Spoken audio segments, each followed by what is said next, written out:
आज new chapter start करेंगे, that is called रक्त परिसंचरण तंत्र, ब्लड सर्कुलेटरी सिस्टम।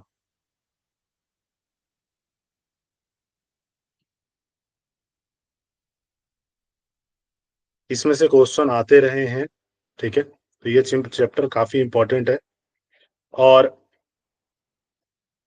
ये इस लिहाज से भी बेटर है, थोड़ा सा चैप्टर इसको आप याद रखेंगे, इसमें याद रखने वाली काफी चीजें हैं और समझने के लिए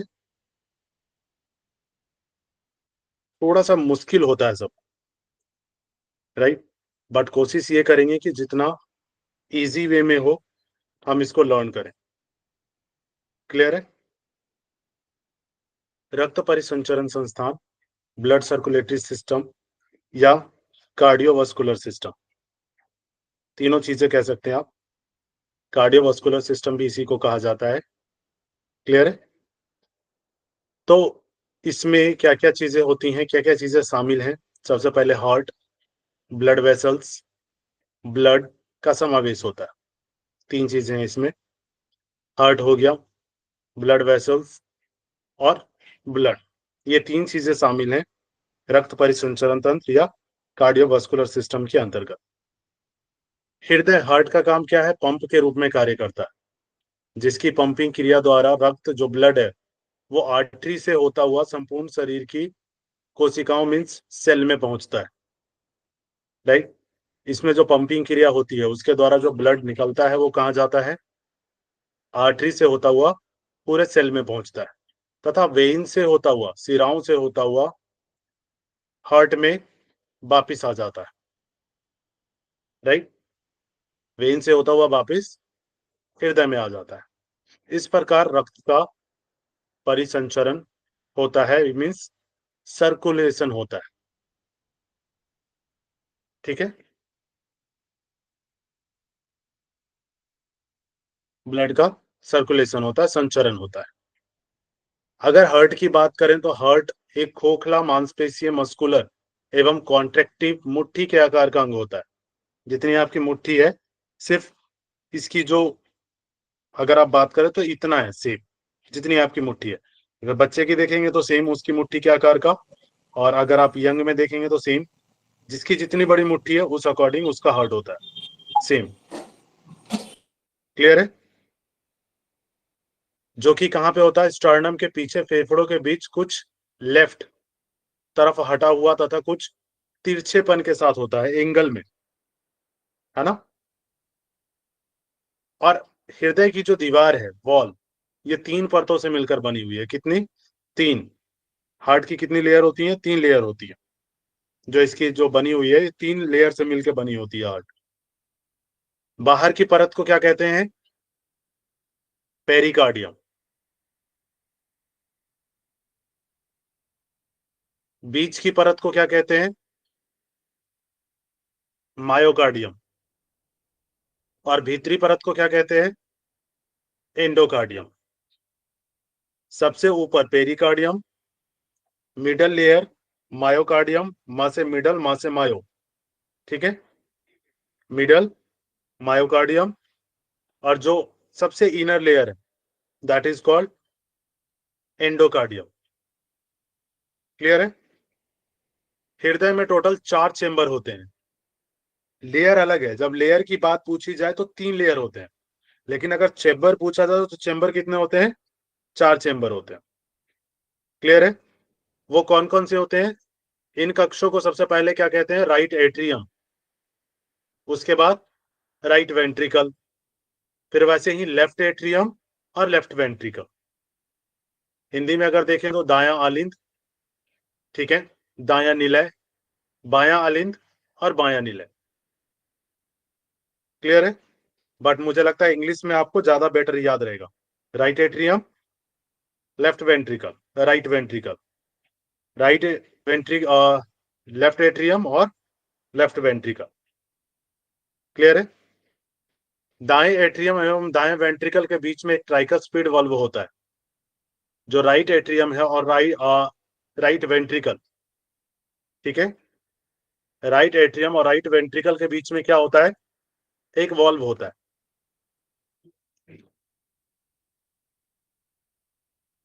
राइट एट्रियम और राइट वेंट्रिकल के बीच में एक वॉल्व होता है, जिसको वॉल्व को क्या कहते हैं? Tricuspid valve.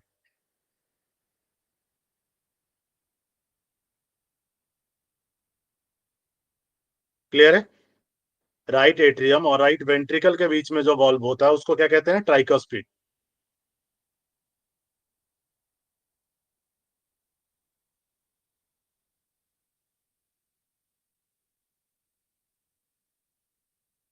ओके। उसके बाद बायां जो लेफ्ट एट्रियम है, ठीक है, और लेफ्ट वेंट्रिकल के बीच में जो वॉल्व होता है उसको क्या कहते हैं? मिट्रल वॉल्व या बाइकस्पिड वॉल्व भी कहते हैं। क्लियर है? मिट्रल वॉल्व या बाइकस्पिड वॉल्व। क्लियर है? ट्राइकस्पिड किधर साइड में हो गया? लेफ्ट एट्रियम और लेफ्ट वेंट्रिकल के बीच में, राइट एट्रियम और राइट वेंट्रिकल के बीच में, राइट वाला जो हिस्सा है उसमें हो गया आपका ट्राइकस्पिड वॉल्व। और लेफ्ट एट्रियम और लेफ्ट वेंट्रिकल के बीच में जो वॉल्व होगा दैट इज मिट्रल वॉल्व या बाइकस्पिड वॉल्व। वॉल्व एक गेट के तरीके से काम करता है। क्लियर है? वॉल्व का मतलब आप यहाँ पे एक गेट समझिए, कपाट।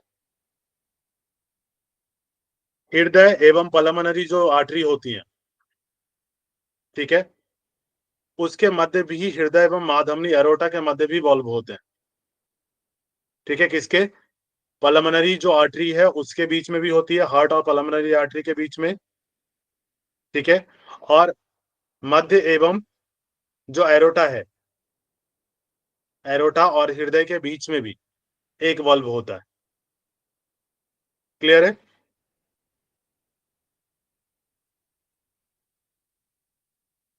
अब देखेंगे यहाँ पे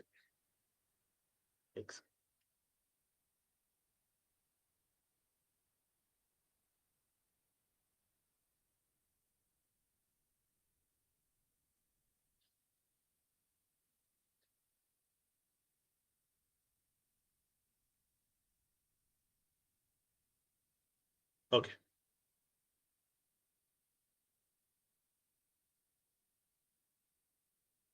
ठीक है, यहाँ पे अभी दिख रहा है? क्लियर है? यस। अब देखिए, यहाँ पे मैं एक बार आपको क्लियर करता हूँ, उसके बाद मैं आपको सारा डिटेल में नीचे दिखाऊंगा। ये वॉल्व क्या है? रक्त के उल्टे प्रवाह को रोकते हैं। ये क्या करते हैं? आपका ब्लड अपोजिट वे में ना चला जाए। मान के चलिए कि आर्टरी में नीचे की तरफ आ रहा है, तो वो वापिस ऊपर ना चला जाए, उसके लिए भी वॉल्व होता है। क्लियर है? तो एंट्री का तो गेट है, एंट्री के बाद गेट बंद हो गया, अब एग्जिट नहीं हो सकता उसी रास्ते से, आपको अब दूसरे रास्ते से एग्जिट करना पड़ेगा। क्लियर है? एग्जिट, एक बार जो एंट्री हो गया तो एग्जिट नहीं है, सेम रास्ते से वो बंद हो जाएगा गेट, इस तरीके से। हृदय की कार्यविधि क्या है? अगर आप इसमें देखिए, यहाँ पे देखेंगे, ये इमेज क्लियर दिख रहा है? यस या नो? Yes sir.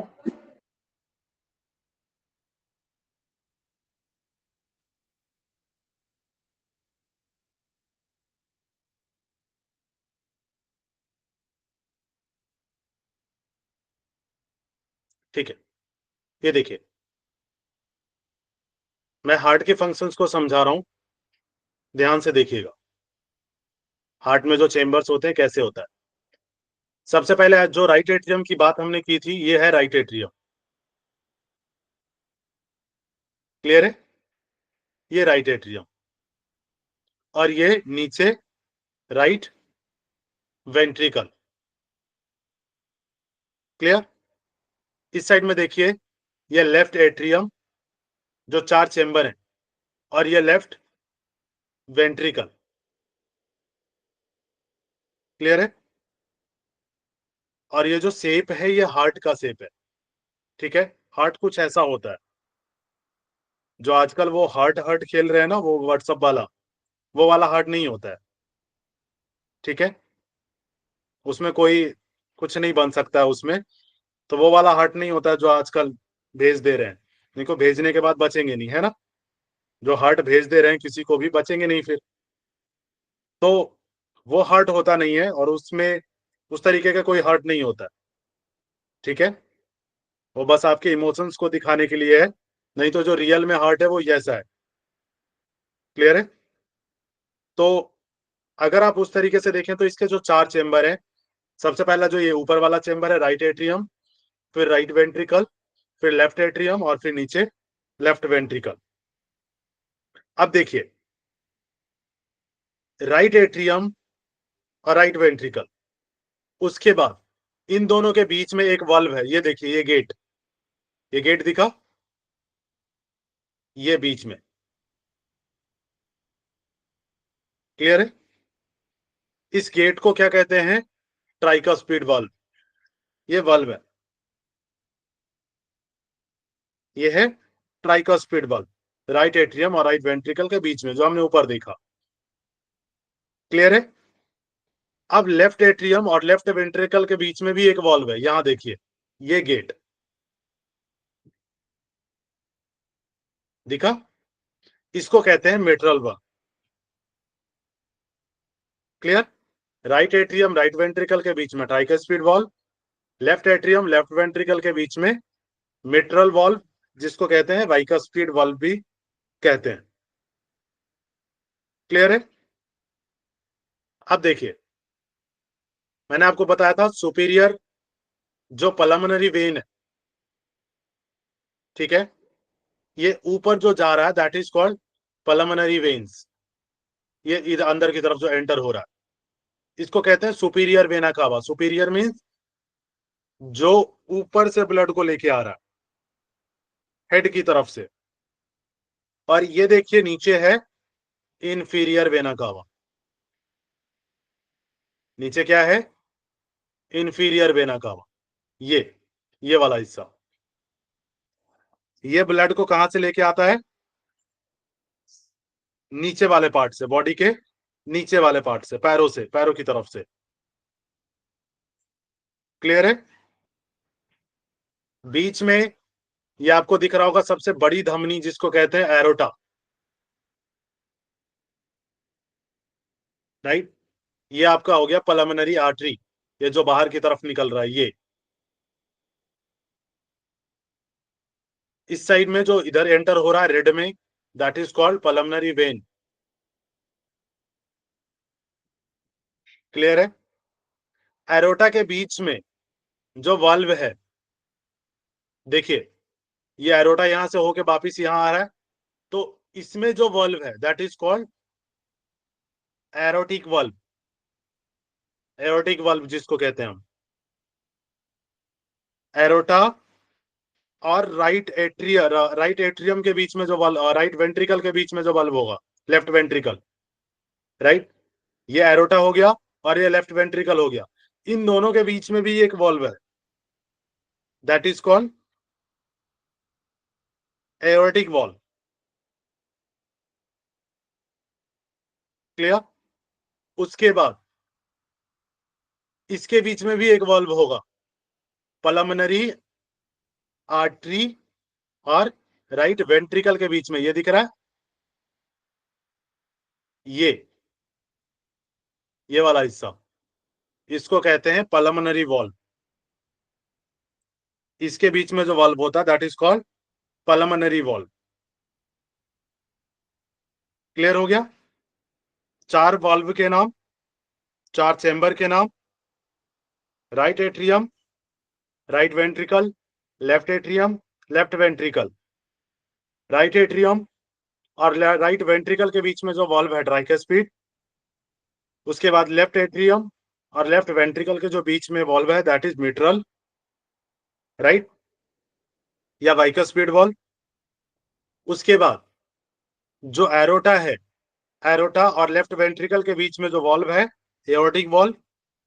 उसके बाद जो पल्मोनरी आर्टरी और लेफ्ट वेंट्रिकल के बीच में जो वाल्व है, पल्मोनरी वाल्व। क्लियर हो गया ये 4 वाल्व।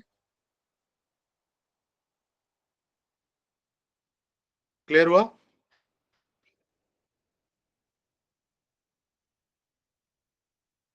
अब अगर मैं यहाँ पे आपको फंक्शन को एक्सप्लेन करता हूँ, बाद में मैं फंक्शन को आपको यही एक्सप्लेन, इसको मैं कार्यविधि बता के फिर आपको मैं फंक्शन में आता हूं आपको, किस तरीके से फंक्शन होता है। हृदय 1 मिनट में लगभग कितनी बार सिकुड़ता है? 72 बार, 72 टाइम्स, जिसको सिस्टोल कहते हैं। और फैलने की क्रिया, जो सिकुड़ता है उसको सिस्टोल कहा, और जो फैला उसको डायस्टोल कहा। Systole, diastole, systole, diastole. और आपका हार्ट कुछ इस तरीके से ही फंक्शन कर रहा होता है, सिकुड़ा, फैल गया, सिकुड़ा, फैल गया। क्लियर है? जब सिकुड़ रहा है तो ब्लड को ऊपर फेंक रहा है, और जब फैल रहा है तो ब्लड को रिसीव कर रहा है। क्लियर हुआ?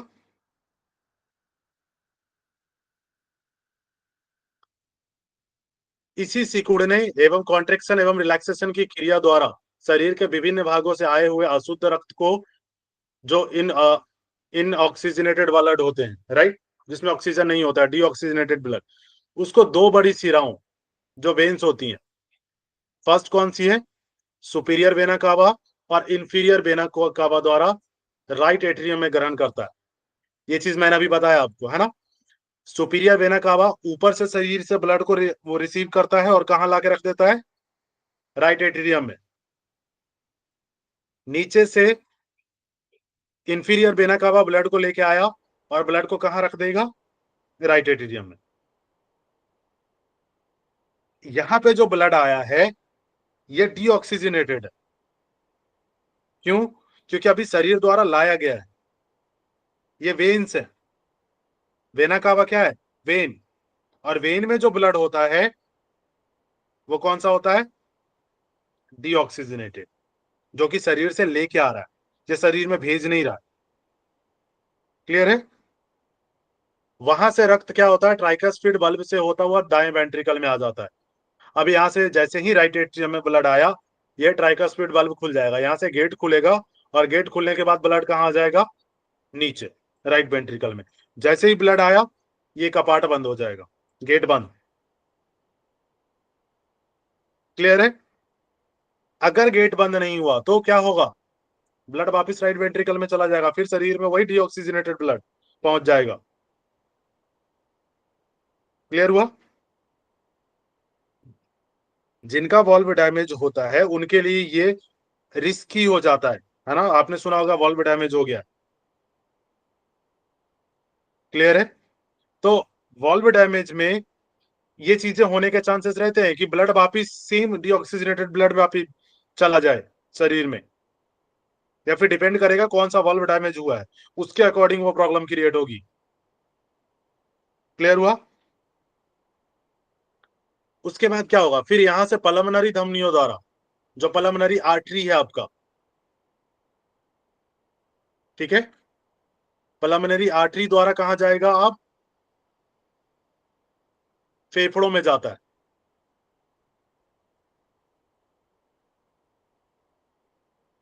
ठीक है,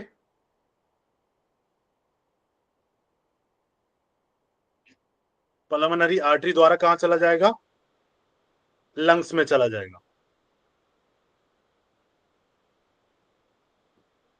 लंग्स में चला जाता है। क्लियर है? पल्मोनरी आर्टरी कहां है? ये देखिए, ये वाला जो था ये पल्मोनरी आर्टरी है, जो कहां पे खुल रहा है? पल्मोनरी आर्टरी कहां खुल रहा है? लंग्स में, right pulmonary wall, ventricle, right है ना, वेंट्रिकल। राइट वेंट्रिकल में। अब देखिए यहां पे भी गेट लगा हुआ है। अब होगा क्या? ये गेट खुलेगा, और गेट खुलते के साथ ही क्या होगा? ब्लड को पल्मोनरी आर्टरी के अंदर भेज दिया जाएगा। और ये पल्मोनरी आर्टरी कहां जा रही है? आपके लंग्स में जा रही है, जहां पे ऑक्सीजन और कार्बन डाइऑक्साइड का गैसेस का एक्सचेंज होता है आपस में। क्लियर? क्लियर हो गया? बाकी जो आप देखेंगे लंग्स में, एल्वोलाई में ये क्रिया होती है। ये फंक्शन कहां होता है? एल्वोलाई में। क्लियर है? अब क्या होगा? और फेफड़ों से शुद्ध रक्त, जो ऑक्सीजनेटेड ब्लड है, क्लियर है, जो ऑक्सीजनेटेड ब्लड जो है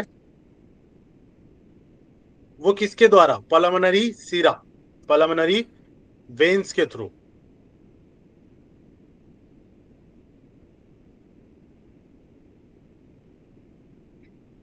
पल्मोनरी वेन्स के थ्रू कहां आ जाएगा? वापिस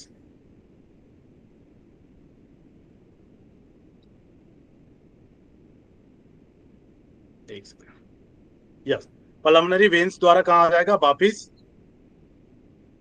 हार्ट में आ जाएगा। देखिए पल्मोनरी वेन्स कहां से एंटर हो रही है, ये देखिए, ये है पल्मोनरी वेन्स, ये यहां से ब्लड वापिस कहां एंटर हो गई? वापिस हार्ट में। क्लियर है? लेकिन जो पल्मोनरी वेन्स द्वारा जो ब्लड आया है वो कैसा ब्लड है? शुद्ध शुद्ध रक्त। Oxygenated oxygenated blood. Oxygenated blood है। क्लियर हुआ? यहाँ पे चेंज है ना, यहाँ पे आर्टरी है तो इसमें अगर आप देखें तो आर्टरी में क्या होता है? ऑक्सीजनेटेड ब्लड होता है, लेकिन ये ऐसी आर्टरी है, पल्मोनरी आर्टरी, जिसमें डीऑक्सीजनेटेड ब्लड होता है।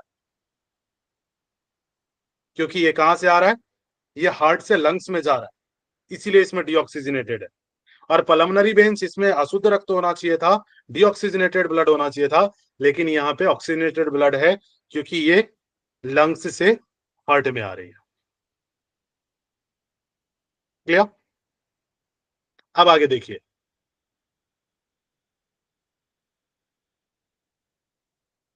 यहां पे देखिएगा, यहां पे एक फंक्शन देखिएगा कि जो वेन्स होता है वो नीचे की तरफ लोवेस्ट प्रेशर होता है। लोवेस्ट प्रेशर क्यों होता है, कौन बताएंगे?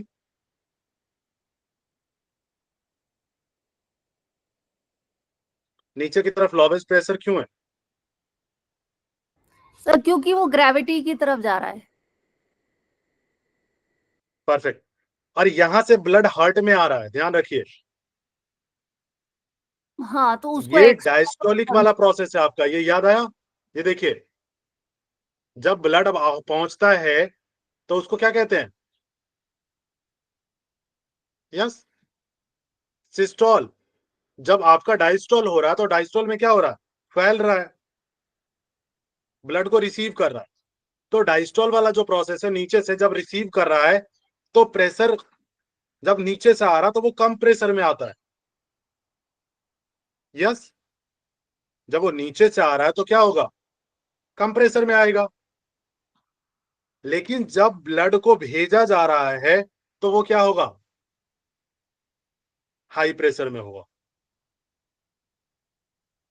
क्लियर? यस या नो? आर्टरी में हाई प्रेशर होता है और वेन्स में क्या होता है? लो प्रेशर होता है।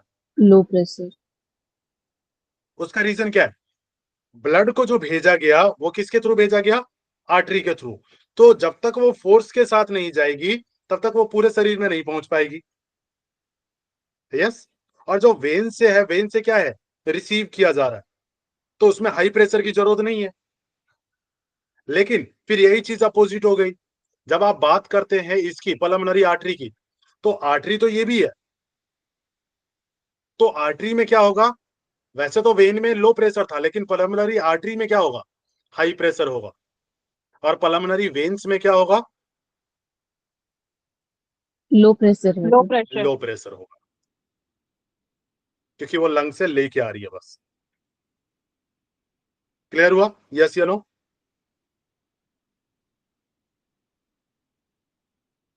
चल, गुड।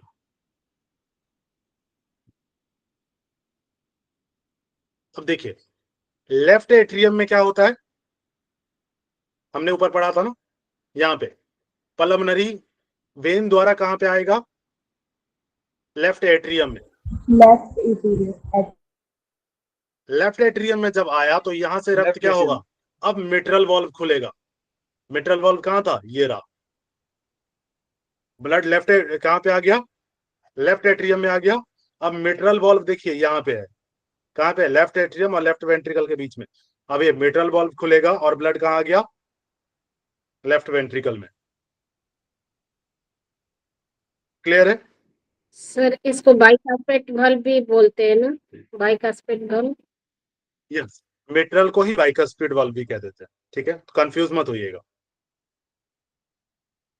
क्लियर है कि सर मेटेरियल नहीं दिया हुआ था ऑप्शन में, बाइकास्पेड दिया हुआ था, तो बाइकास्पेड मेटेरियल वाल्व ही है, मेटेरियल को ही बाइकास्पेड कहते हैं।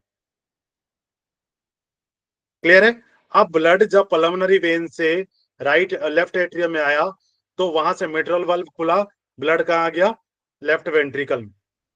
अब लेफ्ट वेंट्रिकल से जब प्रेशर जनरेट होगा, कौन सा वाल्व खुलेगा? ये रहा, aortic. Aortic valve. Aortic, aortic. अब एयोर्टिक वाल्व खुला, अब ब्लड को कहां भेजा जाएगा? एरोटा। आयोटा में, आयोटा। और एयोर्टा से ब्लड अब कहां जाएगा? ये पूरी बॉडी में आर्टरीज के थ्रू कन्वर्ट हो body। जाएगा। एओर्टा ही बाद में आर्टरीज में कन्वर्ट हो जाती है। क्लियर है? और आर्टरी से भी जब छोटे छोटे बिल्कुल और भी जब पतले हो जाते हैं ना, उसको क्या कहते हैं? आर्ट्रियोल्स। क्लियर है? एओर्टा से आर्टरी, आर्टरी से आर्ट्रियोल्स। डन? हर जगह। और यहाँ पे मोटा इसीलिए देख रहे हैं, एओर्टा काफी मोटा है। आपने उस तरीके से देखा है जो गांव से बिलोंग करते होंगे, है ना, उन्होंने देखा होगा जिसमें खेतों में पानी डाला जाता है, जो मोटर होती है ना, तो जो जहां से पानी निकलता है वहां पे काफी ज्यादा मोटा पाइप लगा होता है। यस या नो? बहुत मोटा। क्यों? क्योंकि फोर्स यस। बहुत तेज होता है। और अगर वो मोटा नहीं हुआ पाइप, तो क्या होगा? फट जाएगा, प्रेशर से फट जाएगा। और मजबूत भी होता है। क्लियर है? फिर बाकी खेतों में जब पानी डालना हो तो फिर छोटे छोटे कन्वर्ट कर देते हैं कि उसमें प्रेशर कम है, तो छोटे में भी चला जाएगा। समझ आया? तो इसीलिए एओर्टा स्टार्टिंग में काफी मोटा है, ताकि उसमें ब्रॉड है, ताकि उसमें ब्लड प्रॉपर वे में फोर्स के साथ जा सके। क्लियर हो गया? यहां तक पूरा फंक्शन यहां क्लियर हो गया?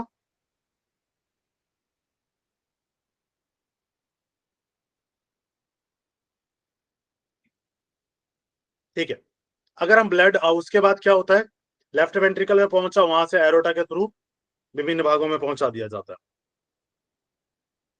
फिर ब्लड वेसल्स कितनी होती है? 2 प्रकार की होती हैं, जैसे हमने स्टार्टिंग में देखा, आर्टरीज और वेन्स। आर्टरीज क्या है? यह हृदय से रक्त को ले जाती है, हृदय से हार्ट से रक्त को ले जाती है, और इनकी दीवार वेन्स की दीवारों से बहुत मोटी होती है। उसका रीजन होता है क्योंकि इसमें प्रेशर ज्यादा होता है।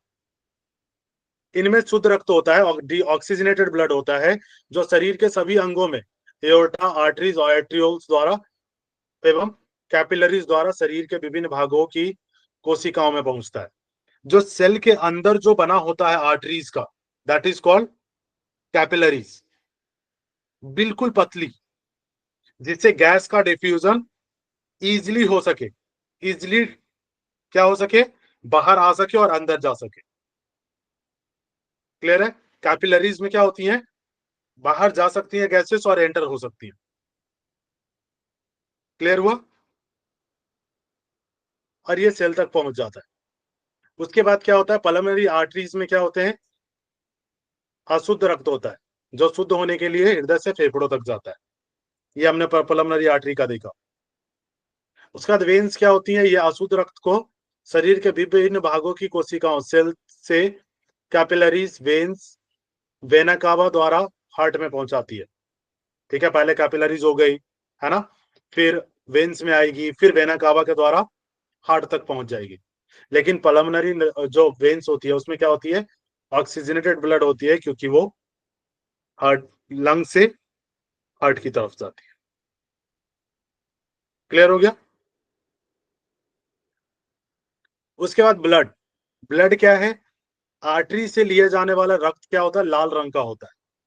जो आर्टरी में जो ब्लड है वो क्या होगा? रेड कलर का होगा। तथा सिराओं से लिया गया जाने वाला रक्त क्या होता है? बैंगनी कलर का होता है। सामान्य वयस्क पुरुष के शरीर में लगभग कितना ब्लड होता है? अराउंड 5 to 6 लीटर, एक सामान्य वयस्क की बात करें तो। रक्त का 55 से 60% जो भाग होता है वो क्या होता है? लिक्विड होता है, राइट, जिसे क्या कहते हैं? प्लाज्मा। 55 to 60% क्या होता है? प्लाज्मा होता है। और 40 to 45% रक्त कोशिकाओं का ठोस भाग मीन्स सॉलिड होता है। 40 to 60 क्या हो गया? 40 to 45 ठोस हो गया, सॉलिड हो गया, और बाकी 55 to 60% लिक्विड होता है। प्लाज्मा में 91% जल होता है, वाटर होता है। शेष भाग में क्या होता है? प्रोटीन हो गया, खनिज हो गए, लवण हो गए, फिर आपके पोषक पदार्थ हो गए, वेस्ट मटेरियल्स हो गए, हार्मोन्स, एंटीबॉडीज, एंजाइम्स, पिगमेंट्स और गैसेस भी इसमें होती हैं। क्लियर है? अब हम देखते हैं रेड ब्लड सेल्स, लाल रक्त कोशिका क्या होती है। आरबीसी ये में सबसे अधिक पाई जाने वाली जो सेल है ना, बॉडी में सबसे ज्यादा सेल पाई जाती है, वो कौन सी पाई जाती है? RBC cells. ये एक स्वस्थ व्यक्ति के अगर आप बात करें पर क्यूबिक मीटर की, तो उसमें 40 से 50 लाख होती है। आप जब ब्लड का रिपोर्ट देखोगे ना, तो उसमें आरबीसी काउंट लिखा होता है। क्लियर है? जब किसी को डेंगू होता है तो आरबीसी और डब्ल्यूबीसी क्या होता है? डाउन होना शुरू हो जाता है, प्लेटलेट Red डाउन होना blood, शुरू हो जाता है। red blood cell and white blood cell. Clear है? जो एनेमिक पर्सन होंगे उनमें भी रेड ब्लड सेल्स की कमी होती है। समझ गए?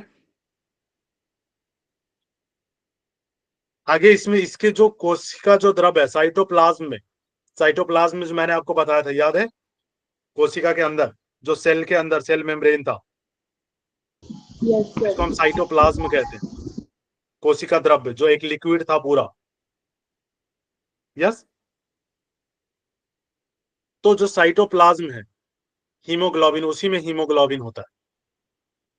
जो आरबीसी है ना, उसका जो साइटोप्लाज्म है उसी के अंदर हीमोग्लोबिन होता है। तो एक चीज मान के चलिए, जब आरबीसी कम होगा तो हीमोग्लोबिन कम होगा या नहीं होगा? ऑटोमेटिकली कम हो जाएगा वो। क्लियर है ना? होगा सर। तो डॉक्टर कहते हैं ना आरबीसी काउंट कम हो रहा है, हीमोग्लोबिन कम हो रहा है, तो जैसे ही आपको ये कहे आरबीसी कम हो रहा है, मतलब हीमोग्लोबिन कम होगा ही होगा, क्योंकि आरबीसी जो सेल है उसी के अंदर ही तो है, जो जेल भरा हुआ है उसी में तो हीमोग्लोबिन है, जिसके कारण रक्त का रंग लाल होता है। हीमोग्लोबिन के कारण ही रक्त का रक्त क्यों होता है लाल? Because of haemoglobin. आयरन इसका मुख्य घटक होता है, इसमें आयरन होता है। लाल रक्त कोशिकाओं का सर्वाधिक महत्वपूर्ण कार्य क्या है? ऑक्सीजन सप्लाई करना। ऑक्सीजन सप्लाई करने का काम कौन करता है? Red blood. Hemoglobin. ठीक है, रेड ब्लड सेल्स करता है, वो हीमोग्लोबिन के माध्यम से करता है। क्लियर है? क्योंकि हीमोग्लोबिन उसी के अंदर है ना, तो मेनली अगर हीमोग्लोबिन हो तब तो ठीक है, ना हो तो आरबीसी, सीधा आरबीसी लगाएंगे। ठीक है? और हीमोग्लोबिन का सामान्य मान पुरुषों में कितना होता है? 11 से 16 ग्राम प्रति 100 मिलीमीटर में। 100 मिलीमीटर में कितना होता है हीमोग्लोबिन? 11 से 16 मिलीग्राम, 11 से 16 ग्राम, नॉट मिलीग्राम। ठीक है? और स्त्रियों में कितना होता है? 11 से 14 प्रति 100 मिलीग्राम। 100 ml में कितना होगा? 11 से 14 ग्राम फीमेल में, और मेल में कितना होगा? 11 से 16 ग्राम पर 100 मीटर, पर 100 मिलीमीटर में, मिलीलीटर। क्लियर है?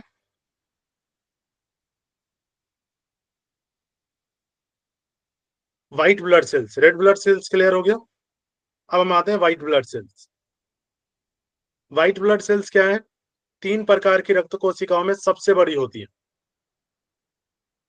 व्हाइट ब्लड सेल सबसे बड़ी होती है, लेकिन संख्या में बहुत ही कम होती है, आरबीसी के मुकाबले बहुत कम होती है। एक स्वस्थ व्यक्ति के प्रति घन मिलीमीटर की बात करें तो कितना होता है? 5000 से 10,000 होती है। क्लियर है? 5 से 10,000 के बीच में होती है, और ये सक्रिय रूप से गतिशील होती है, मूवमेंट करती रहती है, जिससे इनकी आकृति में परिवर्तन होता रहता है। इनका कोई एक शेप नहीं है, शेप चेंज होता रहता है। और ये कोशिका क्या है?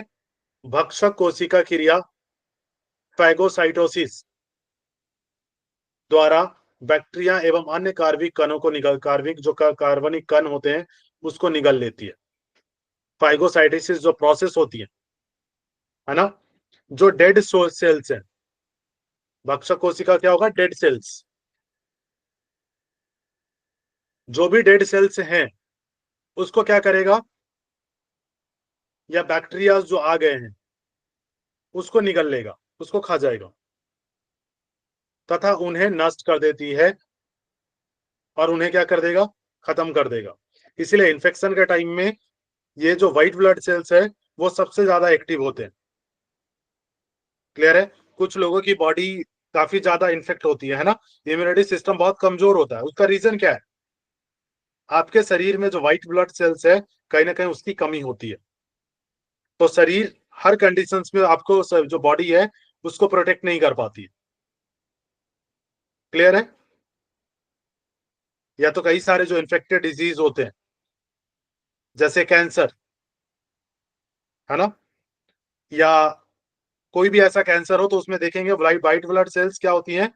ऑटोमेटिकली बढ़ जाती हैं, बढ़ी हुई होती हैं। पता है क्यों होती है?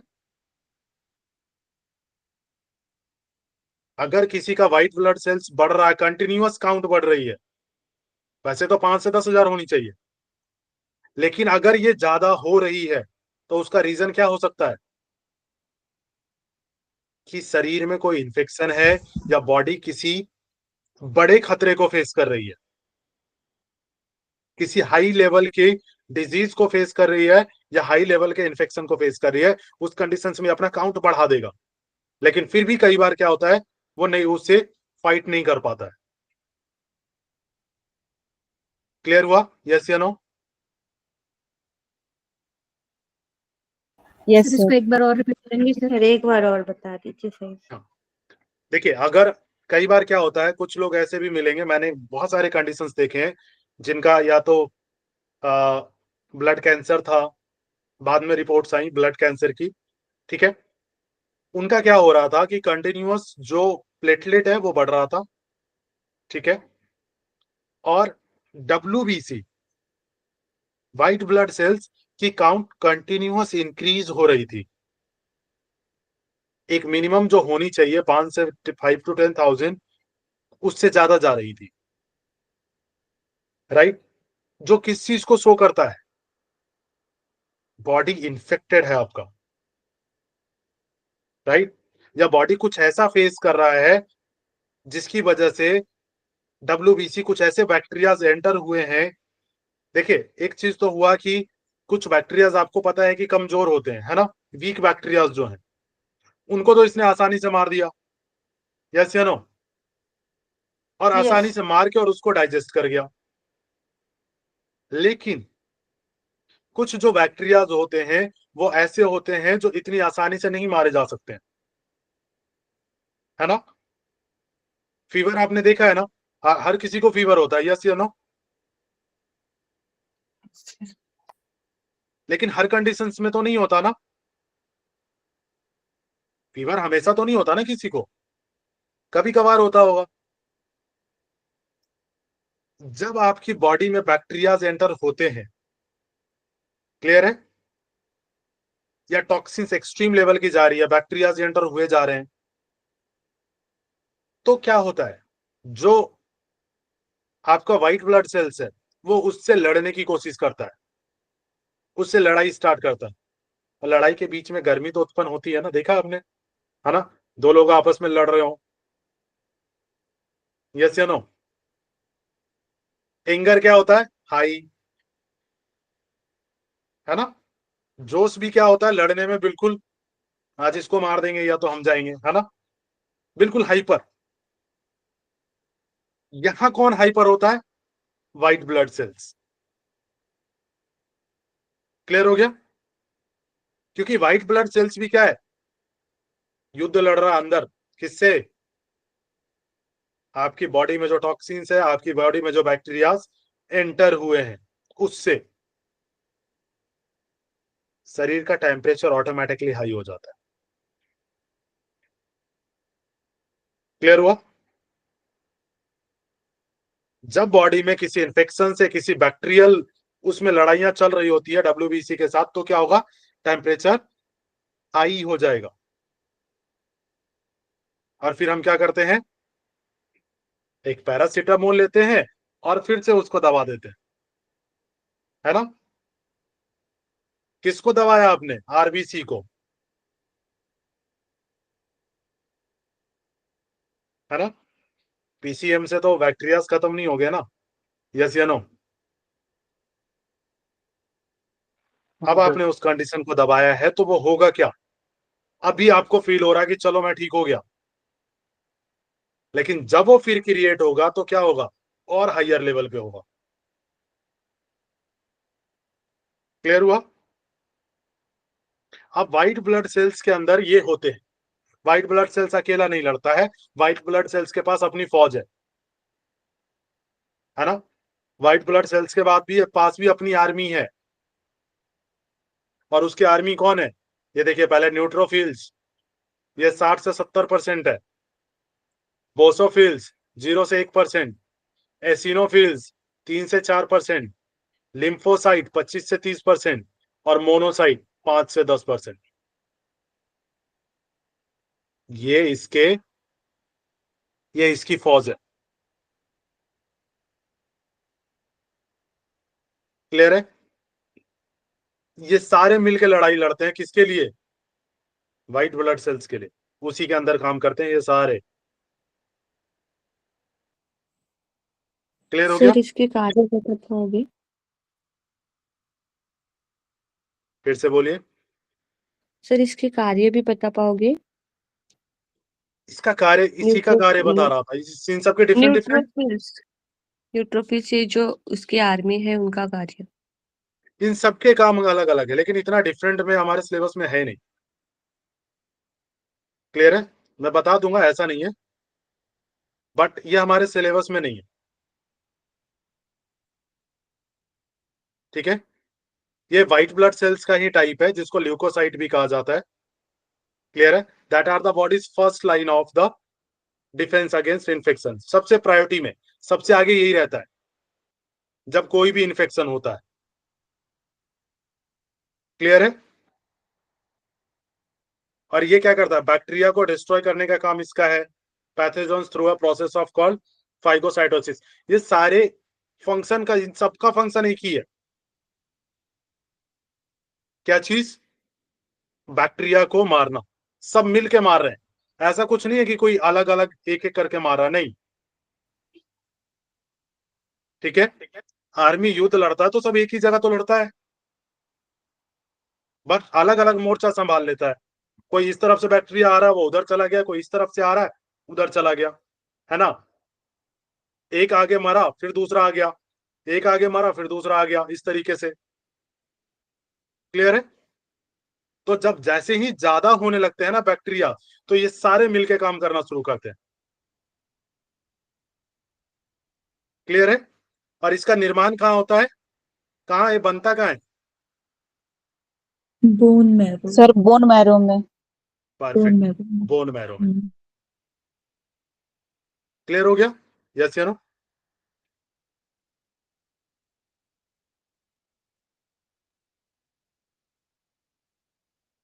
इसको खत्म कर लेंगे आज। चलिए, प्लेटलेट्स Yes, और थ्रोम्बोसाइट्स। प्लेटलेट और थ्रोम्बोसाइट्स क्या है? ये ब्लड में इरेगुलर आकार की होती हैं और बहुत छोटी कोशिका है, बहुत छोटी छोटी सेल है। और ये प्रति घन मिलीमीटर रक्त में कितना होता है? अगर ब्लड में बात करें तो 1.5 लाख से 5.5 लाख तक पाई जाती है। प्लेटलेट कितनी होती है? 1.5 लाख से 5.5 लाख तक, 5.5 लाख, 1.5 लाख टू 5.5 लाख। ये डाउन होना शुरू होती है ना? जब डेंगू होता है तो ये डाउन होना शुरू होता है।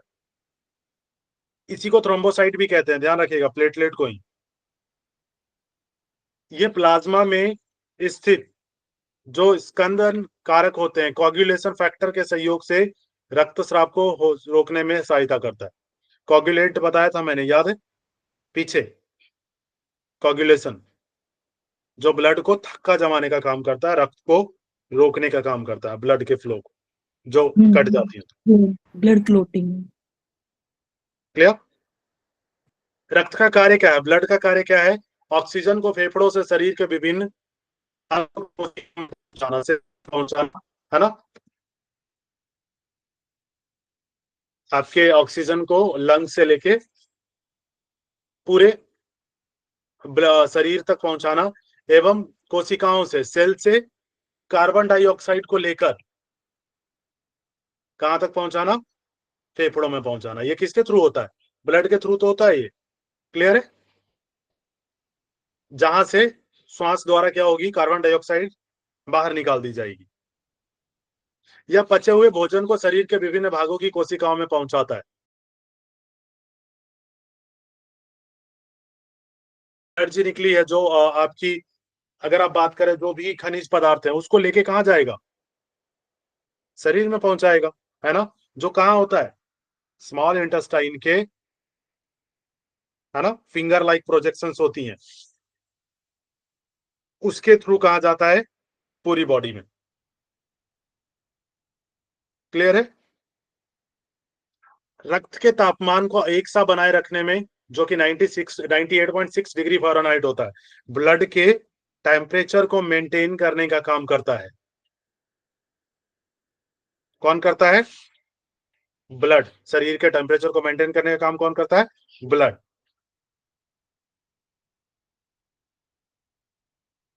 रक्त अंतः ग्रंथियों, जो एंडोक्राइन ग्लैंड्स हैं,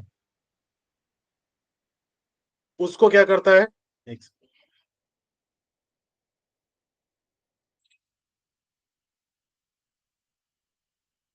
अंतः ग्रंथियों जो अंतः ग्रंथियां हैं, एंडोक्राइन जो ग्लैंड्स हैं,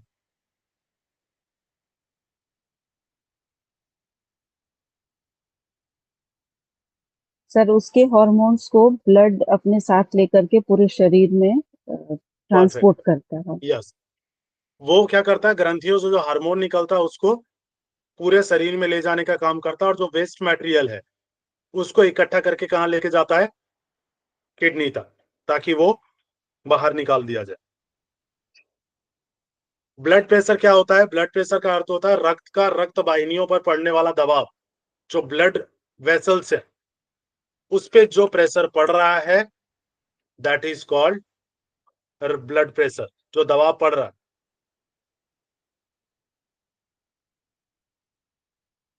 ठीक है, उस पे जो दबाव पड़ रहा है, that is called blood pressure. ये दो प्रकार की होती है, सिस्टोलिक और डायस्टोलिक। सिस्टोलिक और डायस्टोलिक मैंने को बताया था। हृदय के संकुचित होने पर जो उत्पन्न अधिक रक्तचाप सिस्टोलिक ब्लड प्रेशर कराता है। जब हार्ट क्या होता है? कॉन्ट्रैक्ट।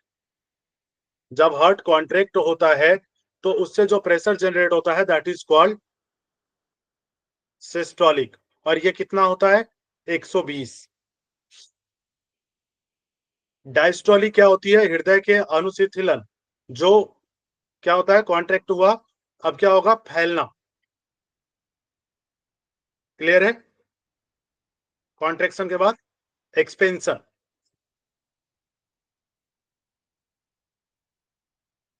ठीक है? एक्सपेंशन के टाइम की अवस्था में पड़ने वाला दबाव, जो प्रेशर पड़ता है, उसको क्या कहते हैं? न्यूनतम दबाव कहते हैं, that is called diastolic pressure. और ये कितना होता है? 80 से 120। क्लियर है?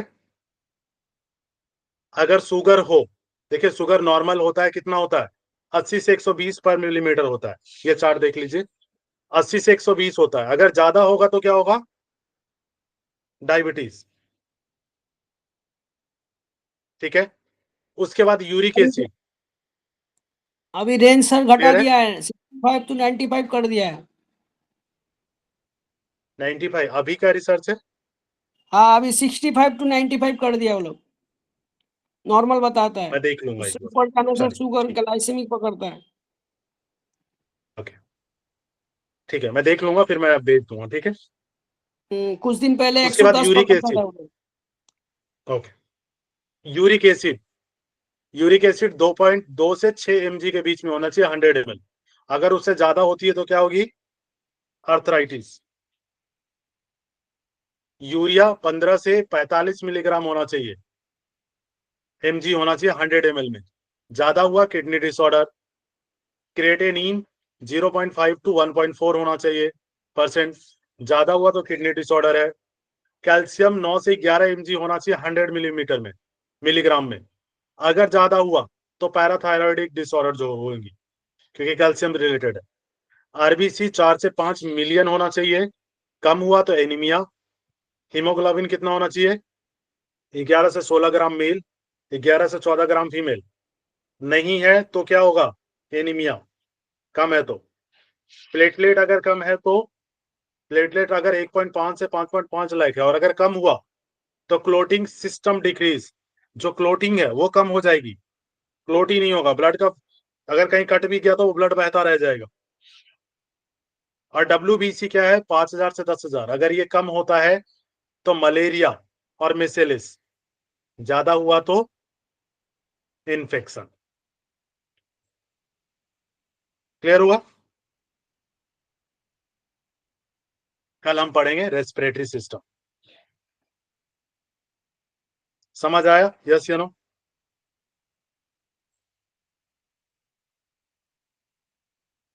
Yes sir. मुझे बोल बोल के प्यास लग गई आज। अब जो कल जुड़ेंगे तो मैं किसी से भी कह सकता हूं रिवाइज कराने के लिए पूरा। क्लियर है? कल मत ये कहिएगा सर मुझे याद नहीं, या तो मैं रिवाइज करके नहीं आई। ठीक है, जो भी जुड़े वो इस बेस पे जुड़े कि मैं किसी को भी कह सकता हूं कि आप रिवाइज कराइए। हाँ सरिता जी कुछ कह रही है? हाँ जी सर। सर अभी लास्ट में था 5,000 से 10,000 तक था, मलेरिया का आपने कहा था हो सकता है, तो ये व्हाइट ब्लड WBC, की बात है, WBC। हाँ व्हाइट ब्लड सेल्स को ही WBC कहते हैं, है ना? हाँ हाँ, वो इसी को मैं कह रही हूँ कि WBC या व्हाइट ब्लड ही कहा था ना आपने, उसका मतलब बढ़ जाता है, यानी इन्फेक्शन है, इसका मतलब। बढ़ गया तो कोई बड़ा मतलब उस लेवल का इन्फेक्शन है जिसके लिए वो अपनी संख्या को बढ़ा रहा है उससे लड़ने के लिए, है ना? होता क्या है, हाँ अगर युद्ध बढ़ा हो तो फौज बढ़ाओगे ना। हाँ तो उसी तरीके से अगर बैक्टीरियल इन्फेक्शन हाई लेवल का है तो उसके लिए फौज भी तो ज्यादा लगेगी, तो WBC हाँ, अपनी संख्या बढ़ाना शुरू कर देता है। हाँ तो वो मतलब अपने सैनिकों को बढ़ा लिया व्हाइट ब्लड में, यस, तो यानी तो कि उसमें कुछ आपको बड़ा जब जांच होती है इन्फेक्शन तो हुआ। पता चल जाता है कि इन्फेक्शन है। बड़ा इन्फेक्शन है और कम हो गया सर WBC तो कम भी हो गया तो फिर प्रॉब्लम। आपका मलेरिया हो गया, है ना? हम्म, मलेरिया में कम हो जाता है, मेसल्स होती हैं उसमें डेंगू कम हो में भी जाता है, डेंगू में भी डेंगू डाउन हो में भी जाता है सर, डेंगू में। है ना? डेंगू में भी हो डेंगू में जाता भी है। डाउन हो डेंगू जाता में क्या, डेंगू में प्लेटलेट कम होता है, व्हाइट है। बेसी यस, नहीं। हाँ, प्लेटलेट्स कम तो होता ही है, लेकिन व्हाइट ब्लड प्लेटलेट भी कम हो होता है, जाता है। व्हाइट ब्लड सेल्स भी डाउन होता है, ठीक है। क्योंकि रोगाणु जो मारने वाला है, ऐसा तो नहीं है ना कि आर्मी सिर्फ मारेगी, मरेगी भी तो, है ना? इसलिए प्लेटलेट चढ़ाया जाता है। सर पूरा तो क्लास सुन ही नहीं पाई, अब कल ही सुनूंगी, उसके बाद ही मैं आप बोलूंगी। देख लीजिएगा, वीडियो देख लीजिएगा, ना समझ आए तो कल जो रिवाइज कराएंगे तो फिर समझ आ जाएगा।